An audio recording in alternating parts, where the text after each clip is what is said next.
Hello, I'm Craig Thielen, and this is the 1% Better podcast. Today I'm speaking with Shane Zutz, and Shane is the Vice President of Human Resources at DigiKey. Shane has a unique distinction of being the very first guest on the 1% Better podcast back in 2023, for which I'll forever be grateful. I always call him the bravest podcast guest out there. So welcome back to 1% Better, Shane. Yeah, glad to be back, Craig. And the first, it only got better after that. I can say that because I listen in often, so for sure it got better. But I don't know about that, but we do live and learn a little bit, and I'll come back to that because there's an interesting story there. But I'm super excited to be talking to you again.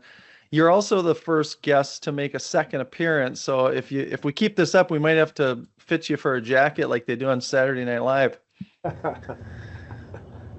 So, and we talked, Shane, this is also going to be fun because this is the final episode in season 2, and you are going to play the fun role of turning the microphone around a little bit and interviewing me. And so that's going to be fun. And you have big shoes to fill because Kelsey Carlson did season 1, and she is like a true professional. So yeah, I actually looked at that, Craig, and then I was going to bow out of this thing because she is a true professional and does an amazing job in her role. So it's all good. We may not measure up to that, but we'll try to have some fun and pull out some good nuggets for it's that. all good. Well, I'm going to turn it over to you. So yeah, Craig, I'm super excited that, when we look at this show and doing it a little bit different, I was kind of nervous on the front end. And then as I started to take some notes and look back at your guests of season 2 and even season 1, it starts to really put and show this body of work, Craig, that you've put together in the podcast. And, I think it's always at the beginning of podcasts, there's always these flowers and bouquets that get tossed back and forth. But if you really, really look at the depth and the width of the guests, of their leadership abilities and experiences, it's really, really significant. So I listen in very often to your podcast. I don't listen to every single one, but I listen to many of them. And so, I thought I would kick off this morning by just having you listen to the potential impact of what you've brought into your to the listeners of the 1% Better podcast. So I won't dip into season 1, but I'm going to highlight this for season 2.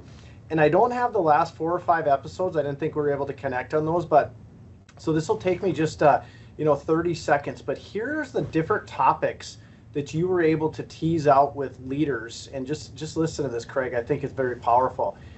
Recognition of excellence and that idea around customer focus, personal growth, embracing change and enjoying the journey, leveraging the power of digital technologies while cultivating team performance, the role of technology, but also the role that humans play and just driving that really tight connection, innovative problem solving in your role as a leader and developing those strong team dynamics, adaptability in your career, how to take care of yourself as a leader. I think many times the messages are push, push, push, more, more, more. So I thought that was really an important podcast in 2024. Managing career transitions. I love that, Craig. I think a lot of times leaders have different experiences, but as you hit different parts of your career journey, those transitions take on different importance, and maybe there's different things needed from you as a leader during those. So that was really strong. The role culture plays in success, why authenticity and vulnerability are superpowers for leaders, navigating chaos with intention and skill, aligning your purpose at work with your personal values for your true health as a leader and for your team, continuous learning and leadership through empowerment, how to empower your team, shifting from commanding to enabling, and finally, driving transformation through people, not just process, and recognizing our role as mentors in that process.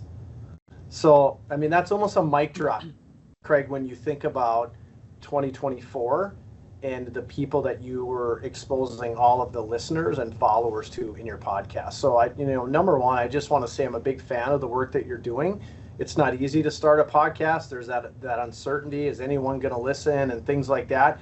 And I'll encourage you. I don't know how many followers you have. I haven't looked, but I know this for a fact that there's many, many passive people who listen into these things. So you can't always go by the amount of clicks or the amount of favorites and things like that. And so anyway, I'm a big fan, Craig. I'm relishing the opportunity to be able to visit with you today, and kudos to 2024. So I'm going to let you jump in there when you listen fun. to all of us. Yeah, that was fun to hear some of the different highlights. I mean, it just brought back a lot of different memories. Some of them I connected right to, sometimes when you get a smell or you see a picture, it brings you back to that moment. Some of that brought me right back to the conversation, and I know exactly who it was that we were talking about some of those topics. And it's kind of, Shane, how I feel after I'm done with every episode is I feel this like, wow, I just learned so much, and we dug into such great topics, and I'm always so, grateful, for the opportunity to talk with some just amazing people, but also very hopeful that other people listen, because there's so much to be learned from every one of these conversations. So that was fun just to hear that. So thanks for pulling that together. Yeah, and the other part too, Craig, that I think is that I as I reflected, you really have this, and I won't call it a perfect balance because you're not trying to strike that, but there's people who work for large private, enterprises. You have or public enterprises, private too as well, right.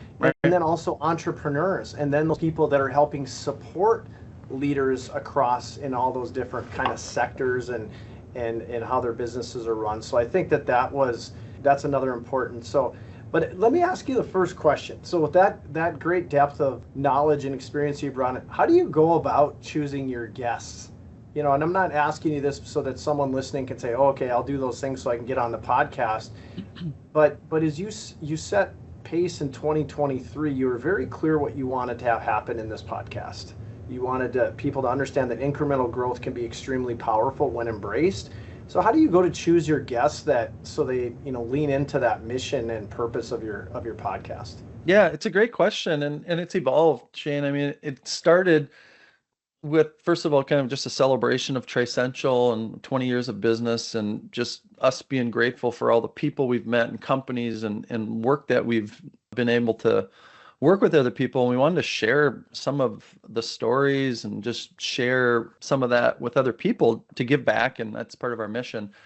And so a lot of season one, at least the first half, it was just basically friends, colleagues, mentors, people that I really grew to know and trust. And I felt like they understood this idea of 1% better. They really were about improvement and getting better. So it was pretty easy. But then when you got sort of past that first wave, and after I had, 8 or 10 of these conversations, I started to go, there's really the diversity, and, every conversation I had, there was sort of surprises, and there was things that I had learned that I didn't know before. And we got into a depth of conversation I wasn't really expecting. And so then I started going, well, maybe I can have this conversation, and the diversity of people that even in the first 10 was quite good. And I thought, this isn't just a C-level conversation. This isn't just something that we put, leaders on pedestals. This is really a mindset that can kind of cut across. So it started to broaden out, started pulling in people of different backgrounds and different roles. And every time that happened, again, probably the connective tissue, Shane, is I really wanted to talk about people that were passionate about improvement, passionate about not just saying, here's my accolades and here's all the great stuff I've done, but actually the reality of the hard work it takes, and maybe some of the challenges and some of the learnings. And sometimes, people that achieve really great things, not sometimes, always, they have really, in some ways, almost the greater the accomplishment, the greater the challenges and obstacles they've had to overcome. And so it's a lot of, networking, and a lot of just finding people that are passionate to share their story in an authentic way that we can all learn from. And then, started to kind of rethink kind of, at the end of season 1 and season 2. And I think it's now, it's continuing to expand, Shane, which is, it doesn't really matter the role, the size. Like you said, we've got some people who are individual contributors. We've got some people that have started businesses. We've got some senior level executives. We've even got people that are not even part of sort of the business ecosystem. In season 3, I think you're going to see even a more diverse group of people, but the connective tissue is people that, authentically want to share their journey, share the trials and tribulations, things that we can all learn from. And that's what I always look for. What story is there to be told that we can all learn from, and that can, give us a little bit of inspiration in all of our own lives. So that's half the fun for me is finding that. I don't always, I don't sort of target certain roles or that kind of thing. I just find what I think is a really interesting story that's compelling, that I think people can learn from. And again, diversity is the key for me, because we all come from different places and different backgrounds. We all have different sort of challenges. We're at different places in our life. So what might resonate with me might not resonate for others, and vice versa. So I'm trying to get it as broad as possible, but again, all about improvement and how we overcome challenges and get better every day. Yeah. Yeah, it's really well said. And the thing that I am so excited about, us getting to connect this way today is, I've told you this offline before when we've connected via Teams and phone calls and in person. You have so much knowledge to share with others too, so I'm really excited about how we can pull some of that out today. But I agree with you on, and again, out of the 15 to 18 episodes maybe there were in season 2, I probably listened to 9 of them, I would say, that I was familiar with. Yeah. And I would definitely agree with you that there is this authenticity that, hey, I don't have this figured out. I'm working like crazy to still figure it out. It sometimes drives me crazy to figure it out, but I do agree with you but there's that passion. And then the way you have this ability to pull those stories out, that's what people remember, Craig. And you just have such a gift there. So again, thank you for that. When you reflect on some trends, you started in January for 2024, obviously with the first podcast of the year. And what trends did you potentially see? And I get that you have a wide diversity of guests, but did you start to see some things that emerged in 2024 through your guests, that in lieu of the role that they were in, the companies that they were a part of, and the circumstances, that there was any trends that kind of ran across that group that you were able to see? Well, I think I'd have to answer that in 2 ways, because it's hard to separate, sort of my daily job from these interviews. And so I'd probably answer that 2 ways. One way, just 24 trends. I just think 24 was the year that sort of AI was born in the world for mainstream. I mean, it's been around for a long time, but it became a real thing that everyone had to, sort of recognize and say, what do I do with this? So I think that was really interesting. And a lot of people, essentially just tried to, educate themselves. What is it? Play with it a little bit, and then understand, how can this impact me personally, professionally, my team, my company? So I think that was an interesting trend I saw. Again, get the opportunity to work with, over the course of a year, maybe 50 to 100 organizations every year, and so that was a clear trend. I think the word of 24 was tentative in total. I think there's a lot of stuff going on. If you look back, we had a couple pretty significant war conflicts, global conflicts. We have a lot of political divisiveness. We had an election. We had some pretty massive natural disasters, and the economics that was going on in the world were sort of up and down depending on industry, but overall kind of lukewarm. So a lot of tentative, a lot of apprehension, maybe anxiousness, maybe anxiety. That's what 24 felt like, whether people verbalized it or not. The interesting part, Shane, is when I then shift over to like the actual interviews, the people that I spoke with, those people, which again, they are inspirational people, all of them in their own ways, and they just have, I would say, optimism. And I think that's what people need in tough times and good times and challenges. They need someone who doesn't have all the answers, because I think you've picked up on that it's not that these are the smartest people and they have the biggest degrees, they have the most experience. They just have, some other, I guess, behaviors and abilities and traits that basically say, hey, whatever it is, whatever the challenge is, let's work through it, let's figure it out, and let's get better because of it. And they have that optimism. I mean, I left every one of the episodes with kind of an energy and an optimism and a kind of a, bounce in my step. I just learned something. I got inspired. There's something, and it wasn't because of, the big accomplishments. It was because of how they got there. It was because of it wasn't easy. And it came back to some pretty basic things: how you interact with people, how you treat people, how you look at relationships, how you learn. But sometimes it's the recognition that you don't have all the answers and you just have to sort of fight through it. So I think that's kind of two-sided coin for you on that question. But I always got some energy out of those, in the optimism out of the conversations. Yeah, I love that you drew out optimism. I think sometimes their leaders can get feedback almost negatively when they're optimistic, right? Now, if they're blindly optimistic, I think people see through that. The people that you had on your podcast, they're not blind. They have tremendous experience. And, one of the words that I had written down was I saw this real strain of DNA through everybody around human-centered kind of leadership. Yeah, I would say that. And that doesn't mean it's kumbaya all the time. That doesn't mean they don't make tough decisions. By far. But I think sometimes, Craig, I don't know what your thoughts are on this. I like to draw it out, but sometimes I feel like if you're optimistic, then people think, well, you can't make tough decisions, or you don't.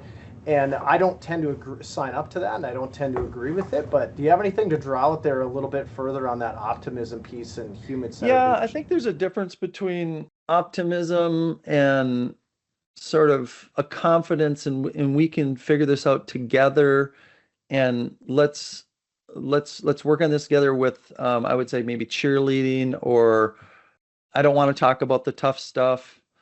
I think there's a big difference there. The epitome of leadership, Shane, I mean, there's lots, and I know you do so much work in leadership, and you follow a lot of people, you have a lot of books, you read a lot, and I do as well. And I think that the epitome of leadership is a gentleman that was on my show. His name's Will Steger, okay? And so he did looking at his screen right now on my, he did something that was not only, incredibly difficult, probably more difficult than sort of going to the moon and back in terms of what they did. But when you think about leadership, their life was on the line. Okay. They were in a place that's the least hospitable place on the planet. No one's ever done it before. We're in Minnesota, as you and I spoke here, and it's minus 20 below. They were at minus 130 below. Okay, for weeks. And his team that he was leading literally didn't know if they were going to live or not. And they had to decide, they had to make, we talk about business and we talk about projects and we talk about things, and we think these are tough conversations, even personnel, and are they the right fit? Did we make the right hire? Things that, are difficult and challenging, and, big budgets and missing goals and objectives and things. It's nothing in comparison to life or death. And so I often think about that and go, that really, if you want to talk about leadership, what they did and how they did and the decisions that they made and how they made them is really the epitome of leadership, right? And if there's so much to be learned, that he wasn't a command and control leader. By far, he was the opposite. And he had to have an optimism, because if you listen to that story, and there's a great movie as well, documentary of what they did crossing the Antarctic, more of the group wanted to turn back. I think there was 7 or 8 of them, and I think, at least 4 of them were like, yeah, we can't make this. We're running out of food. We lost a dog. We're out of communication. The storm, we tried, let's go back. Okay. We want to live. And he didn't say, no, we're going ahead. Don't worry. I got it. He, through, confidence and through, being analytical, but being calm, he talked through it. They talked through the challenges. They talked through the next steps. They talked through the probabilities. They talked through it as a team. And as a team, they then made the decision. But he did it in a very sort of different than we do in a lot of times in the corporate world. It was a form of optimism, but grounded in reality. And it was a very difficult decision because, again, he's responsible for their lives and the dogs' lives, and it's some pretty big stakes. So I think there's a lot of lessons in how they went through that and how he went through that as a leader. And obviously it turned out really well, but I think people want to be part of the conversation. I think they want to be heard. I think we all have fear, uncertainties, and doubts. And the fact that a leader can relate to that and talk through that, take input, and try to make the best decision as a team, I think that's what people, value, right? If it was just Will saying, nope, sorry, you guys can go back, I'm going ahead, I don't think it would have worked out very well. Or if he would have tried, if he wouldn't have listened to them, or if he wouldn't have been very thoughtful in making that decision. I think that we can all learn from that to some degree. Yeah, and to your point, his leading with optimism was highly strategic as well, right? You had the physical, the mental. You had to make essentially business decisions out there and which way to go, how to manage your resources, the wind, the direction, the whole, along with their life. So to your point, that's really a good point. I love what you said though, that sometimes optimism is just this humble confidence, and then when you draw people in to be part of the conversation. So that's a great takeaway, Craig. So let's lean a little bit further into 2024. Shane, one thing I just want to add back to Will, because I just think it's so profound. I asked Will specifically, I go, Will, how did you do it? Because you were in a tent for basically 20 hours a day in darkness, in this cold, weighing out your options. It had to be incredibly depressing, incredibly, you were afraid for your life, you're afraid for the life of your team. Like, that's a very stressful situation. How did you deal with it personally, knowing that you are the leader and you have to ultimately make some decisions? And his answer surprised me, but it's so profound. And he goes, Craig, I did fight over that, where, the position we were in and what to do, for many, many days. And what I ended up doing was I had to give in. I had to release myself to the circumstances and let it go, and basically recognize, like, don't fight it. I can do it. I'm smarter. I can figure out a way. I can, that's kind of the blind optimism. But he goes, I had to give in to it being Mother Nature, this world, this scenario, this environment. I had to give into it. And once I did, I got clarity. It's very fascinating. Like, instead of him fighting the circumstances or saying, I'm going to overcome it, he gave into it, which gave him peace. Then he got clarity on really more the analytics of, now let me play out in a very pure, independent, sort of unbiased way. Let me play out the scenarios, versus an ego-led, I'm going to do it, I'm going to find a way. Then we have cognitive bias. Then we have all sorts of things that sort of maybe skew our judgment or skew the situation. And that's, if you read a lot of these stories about people who have died on Mount Everest or other places, it's because the judgment of humans were skewed and their egos got in the way and other things got in their way. So I thought that was fascinating, that his answer was, I had to give into it. Then I got clarity. Yeah, that's really, really well said. You think about, it's like, control what you can control, and it's just like some of the stories you write on Everest. If there's a blizzard, you can't control that. So now we recognize that, put it aside, and work within that. And right. I think that's where a lot of leaders get frustrated, right, Craig? Or they think, okay, the grass is greener on the other side of the fence, and those types of things. And I can say that with some personal perspective on my own. When I switched careers from education to business, absolutely. There was this period of time where I really struggled kind of emotionally around that, because I was like a fish out of water, and I had a network, and we were doing some great things, and peer group across the state, all the things that make you feel kind of connected as a leader, to essentially nothing. And I kept looking backwards, or I kept trying to control things that maybe I couldn't. And when I just paused and took a breath and opened my eyes, I'm like, oh wow, there's all kinds of room at DigiKey to have a great impact. And when I did that, I actually felt better. I mean, that's a little bit vulnerable for me, but it's like I just personally felt better. Well, when I felt better, I led better too. I mean, that's kind of an obvious one that came out, in some of your topics this year.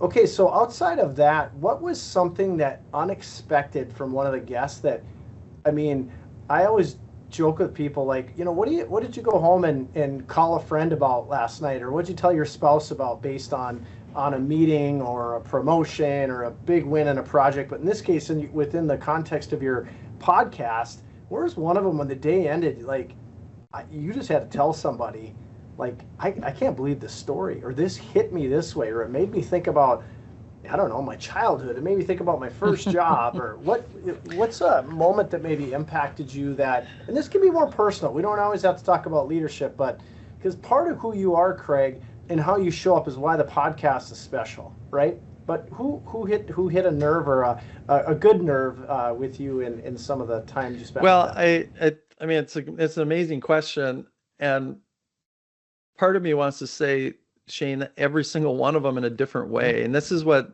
I think every conversation, I think the podcast format, I don't think I'm, maybe the best podcaster in the world, but I think that the format itself, and it's proven, I mean, it's the biggest format in the world right now for having conversations. I mean, it's incredible the impact it's having on the world. But I think the format allows people to get into a depth of conversation. I would say with complete honesty is that every single one of the episodes, I got something that was a personal connection, a personal aha, a personal like wow moment. But I'll give you a couple examples because I mean it's fun to talk about them. I would say that David Marquet was a memorable one because he's, first of all, very well known leadership guru. He's written a book, Turn the Ship Around. He's working on a second book, incredibly popular, New York Times bestseller. And he's really popular in the sort of the circles of organizations that are trying to find better ways to lead and get work done. So this enterprise agility idea and this team of teams, and how do we get work done? And we do a lot of work in that space. He's very legendary. And so the thing that was fun is, and his pedigree is something that's a bit intimidating, right? Like he's a commander of a nuclear class submarine. Okay. It's one of the most powerful, dangerous environments on Earth. And he commanded this ship. And not only did he do that, he reinvented how to do it in a leadership way that's very applicable across any organization of any size.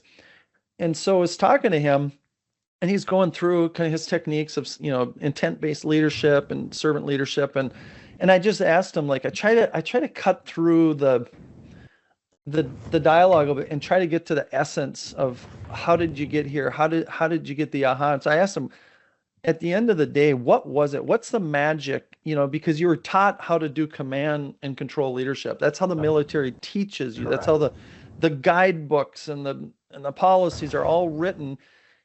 So first of all, we realized that necessity is the mother of invention, right? So all of his teachings, he would have failed miserably, and he had to turn around the lowest performing nuclear submarine, and he was thrown in. He couldn't be the command and control guy because he only had about 3 months of experience on this particular ship, and they're different, and he was trained on a different one, and so he really didn't even understand the mechanics of this thing. And so he goes, this isn't going to work. So you had to come up with a new way. And I go, well, so what was it? What was the key to you shifting them? Because everyone has been taught the same way. Everyone had the previous commander. They've all been taught, I take orders from my boss, and they take orders, and it's a very much command and control situation. So how did you actually change it so that people would change behavior? And he goes, language. I had to change the language. If I was using the old military language, they weren't going to ever think differently.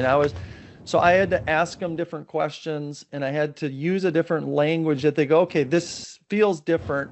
And I had to repeat it. And I thought that was really, really interesting. The other one that stands out, and by the way, I've reused that so many times with other clients going, if you're trying to change something, are you using the old language that you were using before the change? And if you are, that gives people signals that it's really the same. It's just excellent point, Craig. So the other one that was really interesting, completely different, a way that it hit me, was Richard McDonald, and he's just a brilliant leadership coach, and he's from South Africa. When I was asking him about where did he get his philosophy, where did he get his sort of learnings about leadership, how does he think about leadership, he immediately went to the ocean. which is fascinating because South Africa is really an ocean country, and they have an amazing surfing and amazing scuba diving, and it's a ocean culture essentially, at least along the coastlines. And I'd haven't been to South Africa twice, and he started talking about leadership like nature, and how it just reminded him, and everything he knew about the ocean and about nature, like, for example, you can't control it. You cannot control the ocean. You cannot control the weather. You cannot control, in fact, expect the unexpected. And he witnessed some pretty massive storms at a young age, and he recognized that this is not something, it's not something to be afraid of, but it's not something to think you understand or that you can master, or you can control. Like, you need to be respectful. And so that's the way he thinks about leadership. Don't think you can control your context. Don't think you can control the whole the environment and the outcomes, but try to understand it. Try to be a part of it. So be a part of the ocean. Be part of the system. Don't harm it.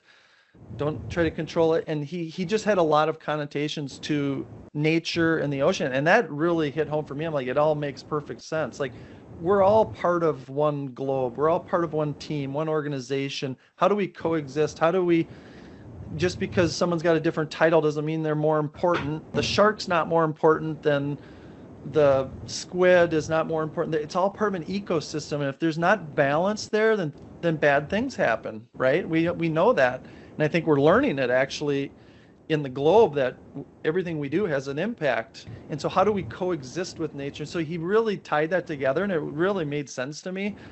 You know, having been to South Africa as my first place, I did a scuba dive, and so that was fun because it brought me back to my experience there, but it also helped me understand leadership in a different way than even someone like David Marquet or Will Steger. They all have very different sort of terminology and thought processes, but actually they're all similar in a lot of ways as well. Well, and I think what was interesting, what you just said, in my words, not yours, is that, you know, it shines in your podcast, right? It's respecting the diversity of thought and how people can lead. And that, you know, so what you just said is that when you think about the ocean and all the things we talked about, control what you can control and release myself to the circumstances. And the other way to say it is like respecting the moment. Okay. Yeah. And there can be, can be really positive things. Like, you know, I was talking to my son, he's a senior, in 3 or 4 other pitchers yesterday, and we have a really nice chance in the spring to get to the state tournament for baseball is one thing. And I actually talked yesterday about respecting the moment. So when you think you don't want to do the extra work, you don't get this moment back, and you know that, Craig, that you don't always. So again, it's just this idea of slowing down and looking at things with a wide open lens, and I need help with that all the time. I don't tend to like just be a bulldozer through things, but that's why these leadership podcasts and the diversity of people you bring in, they're personally really important for me. And I think you just highlighted the many ways they show up for you, of course, in your own leadership. So let me switch gears. So that was 2024, and I want to get a little more personal to Craig, because like I told you, I think you had a lot to add. So let me give you an easy one to start with here. What was the best book you read in 2024, and why? Great question. I try to always be reading books. I'm at any given time reading maybe 3 or 4 books. I would say the one that stands out is the last one that I read in 2024, and it might surprise you, and it's something I got so much out of. I actually bought it for all my siblings. I'm from a big family, so I have 9 brothers and sisters, and so I purchased one for all of them and for my kids and a couple other friends, and it's called Good Energy, and it's by Callie and Casey Means, and this book is phenomenal. It talks about health and longevity in a way that's more broad. I mean, it talks a lot about food, and it talks about what we put into ourselves and how that's the source of most, disease and most sort of issues that we have health-wise. But it also talks about a lot of other things like sleep and like stress and like being part of, in nature, and kind of a very well-rounded, essentially, the title is we are producers of energy, humans are, and we can, be producing good energy, which we've talked a little bit about. You can feel, like I feel good energy when I talk with people on my podcast. You just feel it. So there's an interpersonal, connection that you can make that creates energy. Your mindset creates energy, but what you put into your body, whether it be, good nutrients or whether you put toxins, that's going to also produce good or bad energy. And if you think about sickness is bad energy. And so it's an amazing book. I learned so much from it, from so many different aspects. And so I think it's like really foundational. Anyone that wants to be happier, healthier, live longer, this book is phenomenal. Interesting. I haven't actually even heard of that one, Craig. That which is not a big deal, but I'll have to check that one out or share that with some of the people I share things with. So let me take you back. Let's talk before you were a leader, whether it was high school, early college, early career, I'm not sure. You're going to have to decide. Who was your first mentor? What was their name? Recognize them, and what impact did they have on you that you didn't know it at the time, but probably still influences you a bit as a leader, or at least propelled you into this idea of leadership? Yeah, I mean, I think we all, have to start with our parents, because I think, from the day you're born, or perhaps even before you're born, they influence you, and so you absorb and you adopt their traits. And I had, two wonderful parents. I learned a lot from both of them. So that I think I have to start with. I could go into a lot of depth there, but just, hardworking, how to treat people, you don't get sort of entitled or granted anything in life. It's you gotta go out there and make it happen and earn it and be good to people, and just a lot of really good values that I still will always have and always will look back at them for. But beyond the parental influence, I mean, when you're in grade school and middle school and high school, you don't really think of leadership. It's like the last thing from your mind. But I think there are moments that you go back and you go, that was a moment where I made a decision or didn't make a decision. And probably the big first sort of mentor, someone that I could look up to and help really challenge me and define me, was my high school football coach. And I know you probably can appreciate this. You're an athlete, a baseball player, and played sports, but a guy by the name of 𝐸𝐤𝐞, and anyone who played football for him, and I think he's in the Minnesota Hall of Fame from a coach standpoint. He won state championships at Glendon, Felton, Detroit Lakes. We won a state championship, two of them. He influenced their life, and he was much more. He was military style, and he sort of, but he commanded respect because you knew that his intent was to make you a better person. It wasn't just because he wanted to win football games. It was because he wanted to make us all better people. And he set the bar so high on what excellence looks like, how you have to act, how you have to dress, how you have to represent yourself, your family, your community. He set that bar so high, we didn't want to let him down. And he also, on a personal level, he gave me confidence that I could be a leader. Like, I ended up being the quarterback, and you have to exhibit some leadership skills to do that. And I didn't know if I had that in me. I think a lot of people want to be the quarterback, but there's a lot of responsibility. Like, you're responsible for the other guys in the right spots, knowing the play, knowing when to call this, knowing when to call a timeout, for the team's success. And he really instilled that I could do it, and guided me and mentored me a little bit. But mostly, interestingly, even though I said he was a very military style discipline guy, he didn't tell me how to be a leader. He actually gave me opportunities to discover it and fail and learn. But it was clear that he expected me to be the leader of this team. And he didn't say, you did this wrong, or you did this right, or you need to do this. He, in a true coaching, and we don't always think of coaches, we think coaches of X's and O's, and they tell you what to do and what's wrong. He was a true coach in the sense of he let me figure it out, and let me figure out what was inside, how I could lead this team. And that was tough because I wanted the answer. I went into his office one time and said, hey, what do I need to do to get to the next level? And he more or less said, you need to figure that out yourself. And so that was pretty profound. And we had a lot of success as a team, but I think we as a team, we learned a lot about ourselves. Yeah. Yeah, I ran across something last week, and it just popped into my head again as you were talking about Coach 𝐤𝐤𝐞, and what a great example. Thank you for sharing that. Number one, with your parents, and then also with a coach that had an impact. But there's this I read it or I heard it on something. Actually, it was John Maxwell's podcast recap for 2024. Sure. And he talked about this idea is that you don't manage people, you lead people. And you manage processes, right? You manage budgets, but you lead people. And that's really what you said. I love the opportunities to fail. And to your point, and you know, your first podcast of the year with Rick King from the Airport Commission, and this idea around excellence. I mean, I love the Minneapolis airport, and there's probably some bias there, but you can go to 100 other airports. Number one, I mean, yeah, it's unbelievable. It's unbelievable. And so I think sometimes when people have these, you know, high expectations, I think that's what leaders need to do, is really set that, knowing we may not reach it, but if we come down a little, but if we set that bar back further, we're going to probably come up short there, Craig. And I think there's opportunity for leaders in there. So I love that, you know, really how you said that. That really made a lot of sense to me.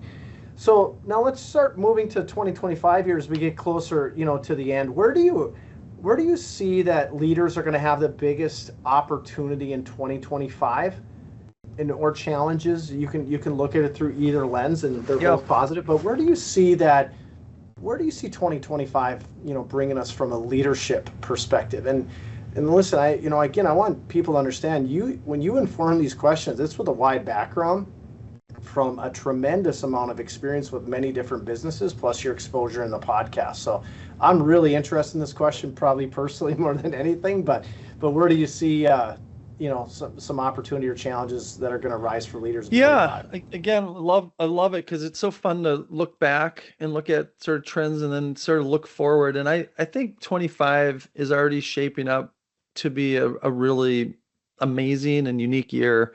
And I'm super grateful that, you know, we're alive in these times. I sense a lot of optimism, frankly, from a lot of people and businesses and industries. I mean, today is the presidential inauguration. So we have a whole new, and again, regardless of what side of the aisle people support or what they believe, there is a change, and there's a pretty strong change that's happening. And so I feel that, you know, economically, I feel that there's hope in the world that we can sort of move beyond some of the, you know, conflicts that we're experiencing, the wars, how we can move beyond that, how we can work together more in countries and across the world with our environment. I sense a lot of optimism, frankly, in terms of, like, practically speaking, how I think that's going to show up in companies. Again, I always have to put myself in the moment. And so right now, the number one sort of topic in every organization is, what are we going to do with AI? Yeah. And I think that's what's interesting about that, Shane, is it almost is good in a way, because I know there's a lot of fear, uncertainty, and doubt. You know, is AI the demise of humanity? Is it going to take over? Is it going to, what's our role in this world? Because once you understand it, it's incredibly powerful, and it can do things well beyond our comprehension and our abilities. But what I also look at it and say, this is going to allow us to bring the focus to where it needs to be. In that, and a lot of leaders, I talk with a lot of people, and some are CEOs and some are CIOs, and some people have lived their whole life in technology. And I think everyone really recognizes, I can't fully understand AI. I can't be the expert in it. So what can I do? Well, I can make sure I have a great team that is educated on it. I can make sure that I create an environment of curiosity, an environment of learning, an environment of safety. Maybe we need to make sure this is a safe and ethical use, and really bring back to core principles, like, what's the culture? You know, this is what we're good at with humans. We're good at connecting. We're good at hopefully decision making, having empathy. And these are things that we're not going to give the keys to AI, or I sure hope we don't for a long, long time. AI, and you said this earlier, you said human-centered. I think that's the moment I've started to even use that when we're talking to clients of this idea of human-centered AI. Okay, we're still the center. We still control things. We allow it to do certain things. But how we do it and how we let it complement us and enhance our processes and enhance our scalability, we can control that. But if we don't do it together, I think then you could lose control of it, or you could be afraid of it, or you could say, let's control it. Maybe your competition's going to unleash it. So I think this notion of human-centered comes back to culture. How do we connect with our customers? How do we connect with each other? How do we bring people's talents, and passions out? How do we create great environments for people? And how does AI enhance all that, right? Mm-hmm. So I think that's a really interesting thing. But all the conversations that you and I have had on the podcast around leaderships and how we do things, I think is even more important in an AI world, not less important. Yeah, great point. I think it's so easy to get caught up because it's the most powerful technology the world has ever seen collectively, mm-hmm. right? And so then get caught up in that. And but to your point, to lead through AI, not through it, along with it or through it, I guess, either way, however you want to say it, is going to take that just tremendous fundamental leadership around all the things that we've already talked about today and pulling from, your guests throughout 2024. So that's a really good point. Just a couple more quick ones here, Craig. Your company is so supportive of the podcast. So I'm interested in, what conversations internally have the podcast driven for Trissential?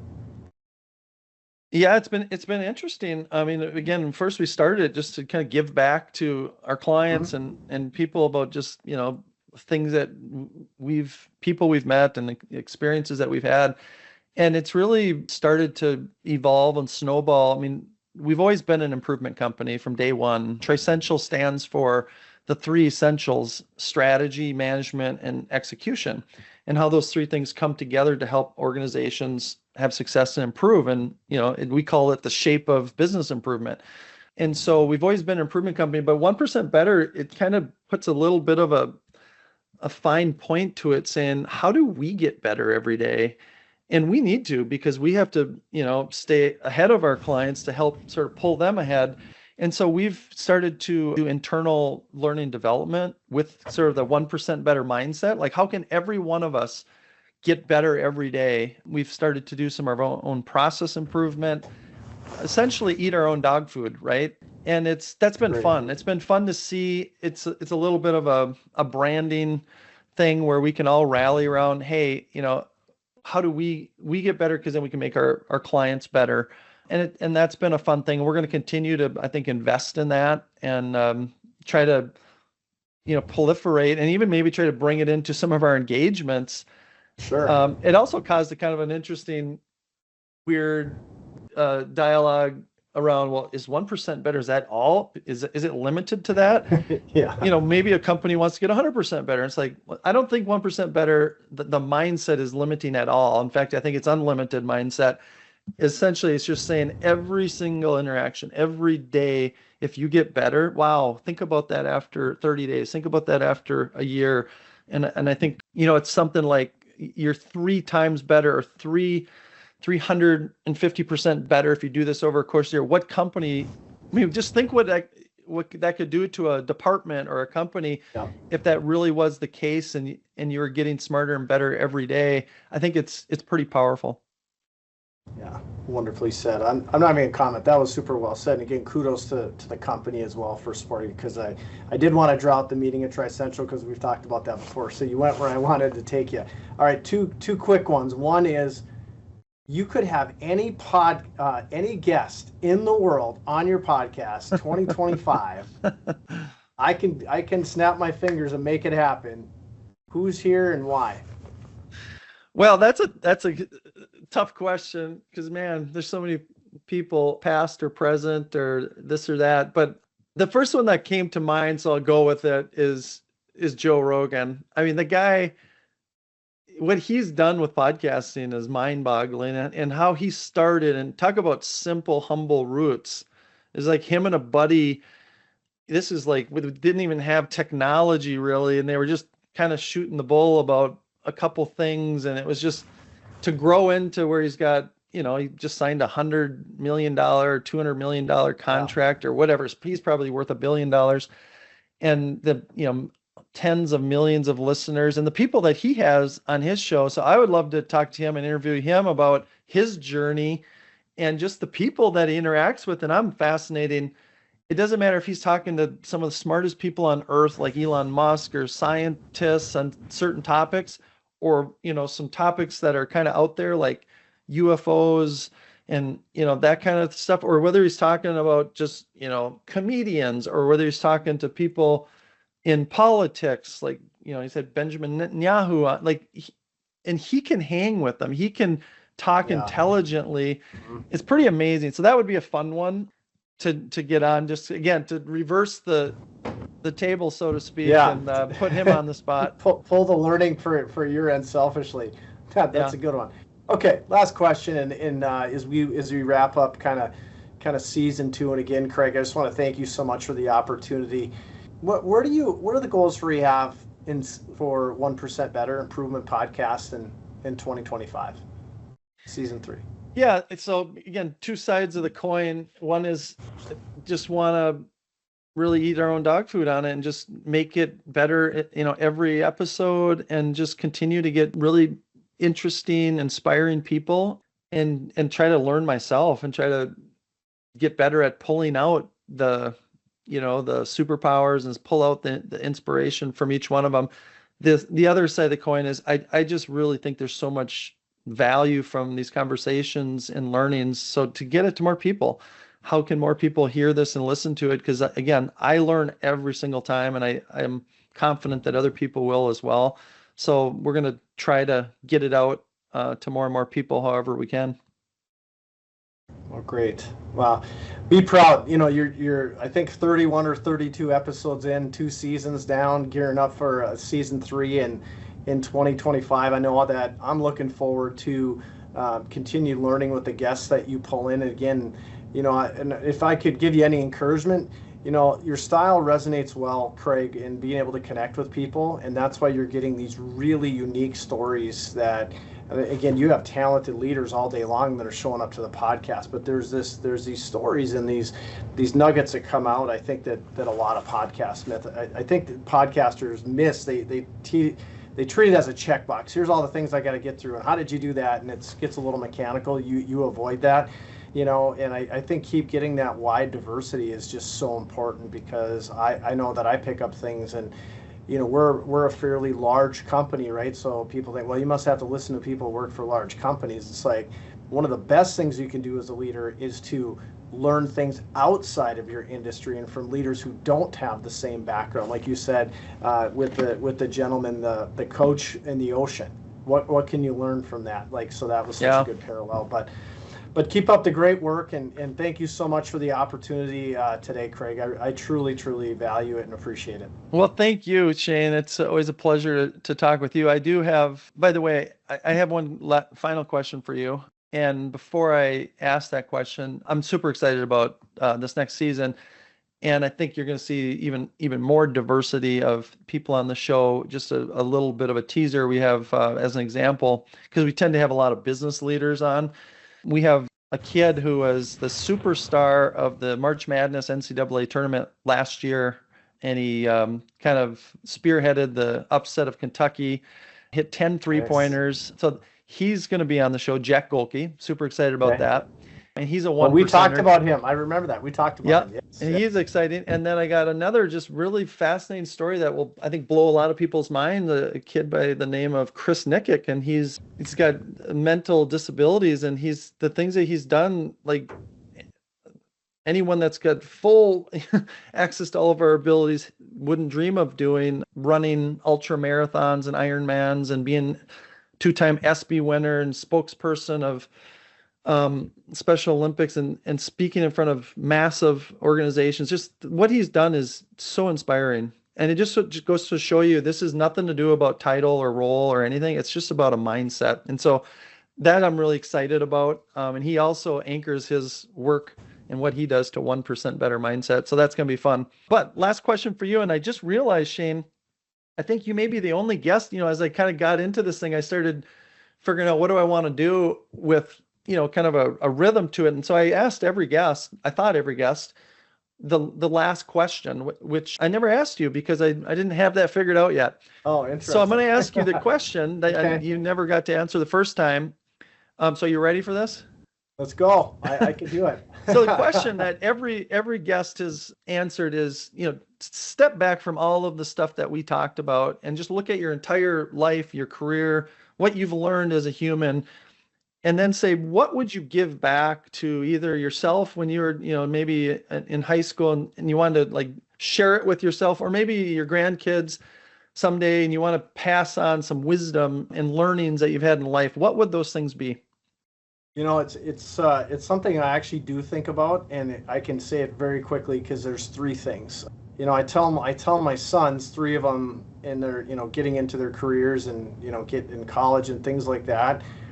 But there's lots of things that we when that day comes when you're not around and you list all your accomplishments and you're on this board and you did that and whatever. But what I want people to know about me is that I cared about people, and that I worked really hard and I really respected people. Sometimes caring for people and respect, they're not exactly the same thing, right? And respect means, I may disagree 100% with your view, but I'm going to take the time to try to learn it and understand. So I just feel like there's so much success that can be had, especially as the world pushes away from caring about others, respecting others, and working hard. And hopefully now we're going to see dynamics potentially change 2025 and beyond for a multitude of reasons. But I truly believe in this idea, Craig, of caring about people, respecting others, and working hard. That's something I would love to, somebody would say, you know what, I heard that from Shane and that made some sense to me. That would make me feel really good, to be honest. So. Well, that's a great way to end the conversation today. Those are three outstanding, profound, and deep pieces of advice that anyone can learn from. So thanks again, Shane, for being a two-timer on 1% Better. Yeah, my honor for sure. You take care, Craig. Thank you. All right. Thank you.